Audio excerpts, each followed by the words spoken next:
கர்த்தரின் வைராக்கியம் உங்களை ஆசீர்வதிக்க போகிறது. ஆமேன். இது குட்டி கதையெல்லாம் நிஜம் பார்ட் 6. இன்றைக்கும் நம்ம ஏசாயா 37 அதிகாரத்திலிருந்து கொஞ்சம் காரியங்களை பார்க்க போகிறோம். யாரை பற்றி பார்க்க போகிறோம் அப்படின்னா எசேக்கியா தீர்க்கதரிசியை பற்றி. இந்த எசேக்கியா தீர்க்கதரிசியை பற்றி நம்ம ஆல்ரெடி கொஞ்சம் காரியங்கள் பார்த்தோம். அது பார்ட் 2ல் நான் சொல்லியிருக்குதேன். அதோட லிங்கு நான் இங்கே ஆட் பண்ணுறேன். நீங்கள் அதையும் கேளுங்க. ஏன்னா அதனோட கண்டினியூஷன் தான் இது. அப்போ அதில் என்ன பார்த்தோம் அப்படின்னா, எசேக்கியா ராஜா கர்த்தரை நோக்கி விண்ணப்பம் பண்ணுவார். எதுக்கு அப்படின்னா, அசீரியா ராஜாவாகிய சனகரிப்பு கீழே வேலை செய்யக்கூடிய ரப்சாகு இவங்க என்ன பண்ணுறாங்க அப்படின்னா, எசேக்கியாவை நிந்திக்குதாங்க. அந்த நாட்டு ராஜா இஸ்ரவேல் அந்த மக்களை எல்லாம் ரொம்ப நிந்திக்குதாங்க. அப்போ அந்த ஒரு மன கலக்கத்தில் என்ன பண்ணணும்னு தெரியாமல் எசேக்கியா கர்த்தருடைய பாதத்தில் விழுந்து கிடந்து, சேனைகளின் கர்த்தாவே, கேருபீன்களின் மத்தியில் வாசம் செய்பவரே, செவியை சாய்த்து கேளுங்க அப்படின்னு சொல்லி ஜெபிக்கிறாரு. இது ரிலேட்டடான ஒரு பாட்டுமே அதில் பாடியிருந்திருப்பேன். நீங்கள் அதையும் கேளுங்க. அது என்னோட வாய்ஸ் நல்லா இருக்காது, இருந்தாலும் கர்த்தருடைய நாமத்தை மகிமைப்படுத்த நான் அதை பாடினேன். அப்படியே இருக்குது. அப்போ அதுக்கப்புறம் இங்கே என்ன நடக்குது அப்படின்னா, ஒரு பக்கம் சனகரிப்பு நிந்திச்சாலுமே இன்னொரு பக்கம் என்ன ஆகுதுன்னா, கர்த்தர் பார்த்து கொண்டே இருக்கிறார். அப்போ கர்த்தர் என்ன பண்ணுறாருன்னா, அந்த டைமில் தீர்க்கதரிசியாக இருக்கக்கூடிய ஏசாயாவை அழைக்கிறாரு. அழைச்சிட்டு ஏசாயிட்ட கொஞ்சம் காரியங்களை சொல்லி, இதை நீ எசேக்கியா ராஜாட்ட போய் சொல்லு அப்படின்னு. அப்போ ஏசாயா சொல்கிறாரு, சனகரிப்பு நிந்தித்ததெல்லாம் தேவன் பார்த்து கொண்டு இருக்கிறார். தேவன் என்ன சொல்கிறார் அப்படின்னா, அவன் உன்னை நிந்திக்கலை, எசேக்கியாவே உன்னை நிந்திக்கலை, அவன் என்னையாக்கு நிந்தித்தான், அப்போ இதற்கு நான் பதில் செய்வேன் அப்படின்னு சொல்லி கொஞ்சம் காரியங்களெல்லாம் சொல்கிறாரு. அதில் சனகரிப்புக்கு என்ன ஆகும், நீ என்ன ஆக போகிற அப்படின்னு சொல்கிறாரு. அந்த நேரத்தில் நீ என்ன ஆக போகிறேன்னு சொல்லிட்டு எசேக்கியாவிட்ட சொல்கிறாரு, உனக்கு அடையாளமாட்டு இருப்பது என்னன்னா, இந்த வருஷத்தில் நீ தப்பி பயிராகிறத சாப்பிடுவேன், நெக்ஸ்ட் இயர் என்ன பண்ணுவேன்னா தானாய் விளைகிறத சாப்பிடுவேன். சாப்பிடுவேன் அப்படின்னா எசேக்கியா ராஜாவும் அந்த தேசத்து மக்களும். 3வது வருஷம் என்ன பண்ண போகிறாங்க அப்படின்னா, தோட்டங்களை அமைத்து தோட்டங்களை நாட்டி அவைகளின் கனிகளை புசிக்க போகிறாங்க. தோட்டங்களை நாட்டணும் அப்படின்னா அது அந்த காலத்தில் ஒரு தோட்டமாக இருக்கலாம், இந்த காலத்தில் அது ஒரு விவசாயமாக நம்ம எடுத்துக்கலாம். அப்படி இல்லைன்னா அது பிஸ்னஸாக்குள்ளே எடுத்துக்கலாம். நம்ம ஆட்களை நம்ம கீழே வச்சு நம்ம அவங்களுக்கு வேலை கொடுக்க போகிறோம். அந்த அளவுக்கு கர்த்தர் உயர்த்த போகிறாரு. இது எதனால் இது நடக்குது அப்படின்னா, ஆண்டவரை நம்பி இருக்கக்கூடிய ஒரு ராஜா ஆண்டவரை நம்பி இருக்கிறாரு. அப்போ ஆண்டவருக்காக காத்திருக்கிறாரு. அந்த நேரத்தில் இன்னொருத்த நிந்திக்குதான்.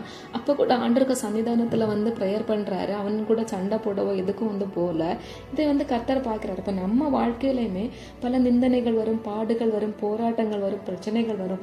அதன் மத்தியில் நம்ம ரொம்ப சைலண்டாக அப்படி இருந்து கர்த்தர்கிட்ட நம்ம அதை சொல்லிகிட்டே இருந்தோம் அப்படின்னா கர்த்தர் பதில் செய்வார். இங்கே என்ன சொல்கிறாரு அப்படின்னா, அதுதான் 32வது வசனத்தில் இருக்கும். 31-32 யூதா வம்சத்தாரில் தப்பி மீந்திருக்கிறவர்கள் மறுபடியும் கீழே வேர்பற்றி மேலே கனி கொடுப்பார்கள், சேனைகளுடைய கர்த்தரின் வைராக்கியம் இதை செய்யும் அப்படின்னு சொல்றாரு. அப்ப நீங்க கர்த்தருக்காக காத்திருந்தா உங்களுக்காக கர்த்தர் வைராக்கியமாக எல்லாவற்றையும் செய்வார். அவர் நிச்சயமாக உங்களை ஆசீர்வதிப்பார். நீங்க அப்படியே கீழே பார்த்துட்டே வந்தீங்க அப்படின்னா 38ஆம் அதிகாரத்துல இருக்கும். அப்போ அசீரியா ராஜாவாகிய சனகரிப்பு இது எல்லாத்தையும் கேள்விப்படுறான். நீ சொல்றது ஒன்றும் பலிக்காது அப்படின்னு சொல்லி ஏசாயா தீர்க்கதரிசினால உரைக்கப்பட்டதெல்லாம் அசீரியா ராஜாவுக்கு கூறப்படுகிறது. நீ இங்கே நகரத்துக்குள்ள உன்னால் பிரவேசிக்க முடியாது, நீ பண்ணுறது எதையும்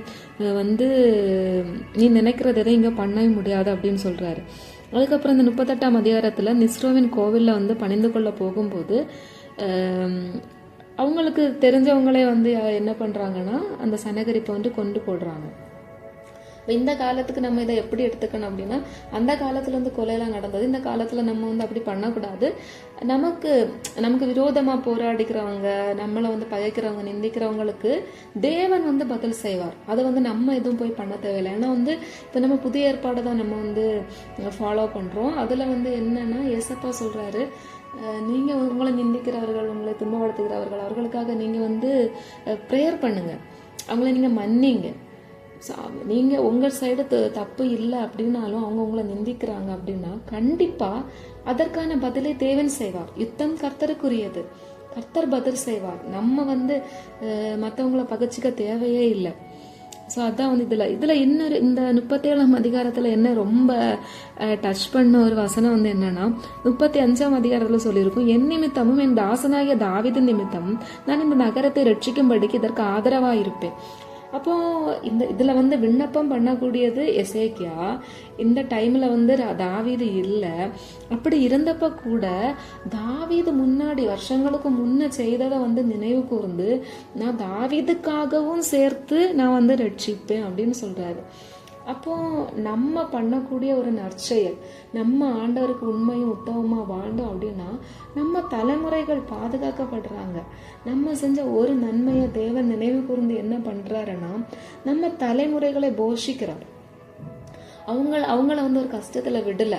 சப்போஸ் ஒருவேளை அவங்க தப்பு பண்ணியிருந்தாலுமே மன்னித்து நம்ம நிமித்தமாக அவர்களை மன்னிக்கிறார்.